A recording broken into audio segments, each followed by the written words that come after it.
یہ پانی آپ دیکھ رہے ہیں، یہ ہے بارش کا، جو 66 گھنٹے گزر جانے کے باوجود بلدیہ کورنگی یہاں پہنچنے سے گریز کرتی دکھائی دے رہی ہے۔ یہ بلدیہ کورنگی کے شاہ فیصل ٹاؤن کے عیدگاہ کا منظر ہے، جہاں پر بارش کا پانی آج بھی بدستور موجود ہے۔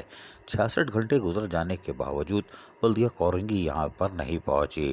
دورے پہ دورے، دورے پہ دورے، ارے وہ کہاں ہو رہے ہیں دورے پہ دورے، لیکن عوامی خدمت کا ادارہ اور اس کے افسران کدھر ہے کسی کو نہیں معلوم۔ یہ کالونی گیٹ کے پاس آپ دیکھ سکتے ہیں کہ بارش کا پانی آج بھی کھڑا ہے اور ڈرینیج سسٹم نہ ہونے کے باعث اس کو لاوارث چھوڑ دیا گیا ہے۔ کسی کو تکلیف ہوتی ہے تو ہو جائے، پرواہ نہیں، مین روڈ پر تو نہیں ہے، یہاں سے کوئی نہیں گزرے گا۔ نتیجہ آپ دیکھ سکتے ہیں کہ بلدیہ کورنگی میں صورتحال کیا ہے۔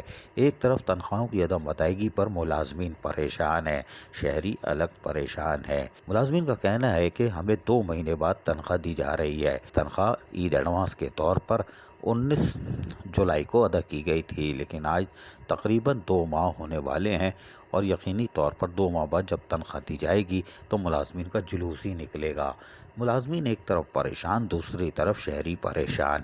تو بلدیہ کورنگی میں ہو کیا رہا ہے یہ کسی کو نہیں معلوم۔ بارش کا پانی منہ چڑھا رہا ہے، افسران ٹھنڈی مشینوں میں بیٹھے ہوئے ہیں، اجلاس پہ اجلاس، دورے پہ دورے، دورے کرسی پہ بیٹھ کے گول گول گھوم کے۔ ملازمین کو دینے کی باری آئے تو ایک دوسرے کی طرف دیکھیں۔ بلدیہ کورنگی میں ایک بہت بڑی سیاست کھیلی جا رہی ہے اور یقینی طور پر اس کا شکار ایک ہی شخصیت ہے۔ خیر کوئی بات نہیں، لیکن ہم آپ کو بتائیں کہ بلدیہ کورنگی کے ملازمین کو تنخواہ ہو سکتا ہے 20 ستمبر کے بعد ہی مل سکے، تاہم بلدیہ غربی میں بھی تنخواہ نہیں ہو سکی۔ سائٹ ٹاؤن یعنی بلدیہ کیماڑی میں پہلے سے پیسے پڑے تھے تو انہوں نے کر دی، کوئی بات نہیں۔ بلدیہ کورنگی لاوارث، شہری لاوارث، بارش کا پانی 66 گھنٹے کے بعد بھی موجود، عوامی خدمت کا ادارہ خدمت میں پیش پیش۔ عزیز عارف، KBS بلدیاتی نیوز، کراچی۔ ایسی ہی خوبصورت ویڈیوز فیوچر میں حاصل کرنے کے لیے ریڈ بٹن پر کلک کر کے اور بیل آئیکن کو پریس کر کے ہم سب کے سبسکرائبر بننا مت بھولیے۔